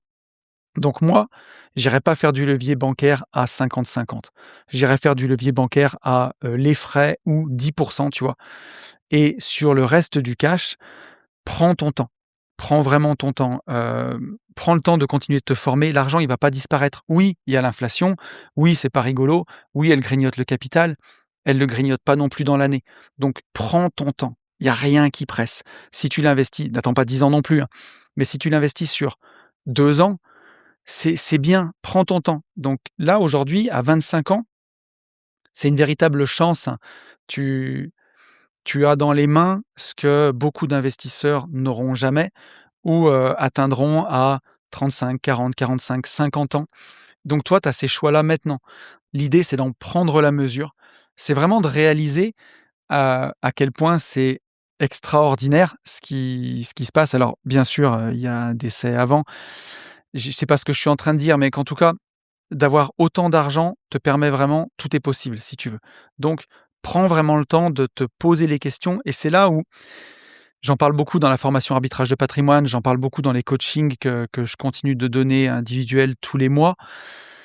S'il y a souvent de la PNL derrière et du développement personnel et quand tu me dis que tu es dans une logique, long terme, création de cash flow, c'est vraiment de poser la question aujourd'hui. C'est comme si tu avais entre guillemets, pour des gens du quotidien, des moldus, tu vois, gagner au loto et te poser la question de: «OK, qu'est-ce que je veux faire? Quel sens j'ai envie de donner à ma vie? Quel nouveau chapitre je veux écrire? Comment je me vois vivre ma vie?» Parce que, tu sais, je le dis souvent, j'ai coaché tellement de personnes et j'ai vu tellement de patrimoine qu'aujourd'hui, j'ai peut-être coaché 500 personnes, tu vois? Vraiment en one to one aujourd'hui et je peux vraiment dire: «Montre-moi ton patrimoine, je te dirai qui tu es». Et ben, l'idée, c'est de te dire: «Quelle vie j'ai envie de mener?» Est-ce que je me vois plus être, passif, encaisser des revenus plus passifs et me concentrer sur un business? Est-ce que j'adore l'immobilier et j'ai envie d'aller, continuer d'enchiner, d'acheter des nouveaux biens immobiliers et d'intégrer plus de lots à mon parc? Comment je me vois vivre? Et une fois que tu sais comment tu te vois vivre, tu sauras comment tu veux investir. Donc pour te donner quand même une base, tu vois? Si je devais le faire pour moi, je sais que je me vois pas rien faire et je pense que personne se voit rien faire. Moi, ce qui me plaît au quotidien, c'est créer du contenu, faire ces podcasts, tu vois? Donc j'ai besoin d'un environnement calme pour pouvoir le faire. Quand je suis dans ce bureau, je m'enferme pendant 3 heures, tu vois? Le temps de faire le podcast. Mon téléphone, il est coupé, mon wifi, il est coupé, donc j'ai besoin de calme. Donc je voulais un métier sans salarié, je ne me voyais pas créer un business avec des salariés et de l'autre côté, ce que j'aime, c'est tu vois, battre la campagne pour trouver de l'immobilier, que ce soit en marchand de biens ou à mettre dans ma foncière. C'est ça qui me plaît. Donc, pour faire ça, il me faut du cash. Donc j'en ai une grosse partie qui est investie sur des ETF. Je fais du lombard dessus pour pouvoir financer mes OP de marchand. Donc non seulement je sacrifie pas ma croissance exponentielle à long terme, mais dans le même temps, je peux financer mes OP de marchand.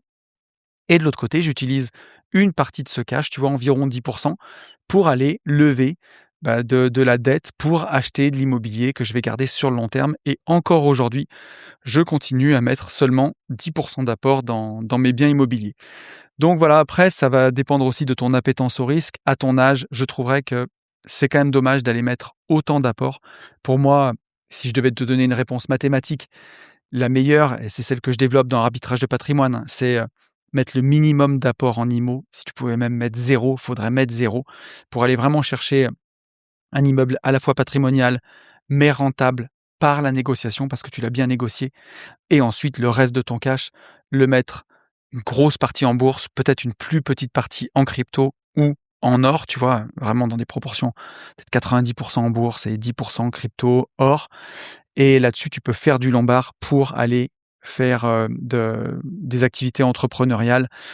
Bien entendu, ça demande d'être câblé, de savoir ce que tu veux faire, mais en tout cas, voilà ce que je peux te dire jusque-là, Yvan. J'espère que j'aurai répondu à ta question. J'ai essayé de la traiter de la façon la plus large possible et voilà je sais que, voilà, quand on hérite de quelque chose, c'est souvent dans des circonstances qui sont, pas très fun, voire dramatiques.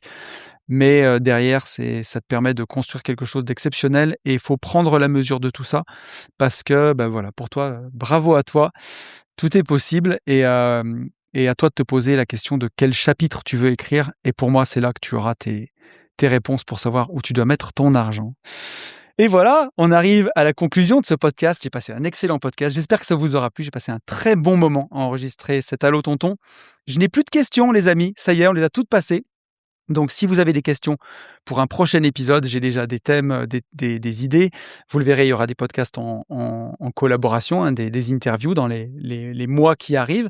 Mais on refera du Allo Tonton parce que plus ça va, plus, j'aime ce sujet-là. Enfin, en tout cas, plus j'aime faire ces podcasts. C'est là où je suis le plus naturel et voilà, où, c'est le plus spontané. Donc, si ça vous plaît, ça me plaît aussi. Donc, n'hésitez pas à me poser vos questions. Je vous souhaite une belle semaine. En tout cas, je vous retrouve ici dans 15 jours et d'ici là, je vous souhaite le meilleur et vous le savez, je vous souhaite par-dessus tout de vivre libre.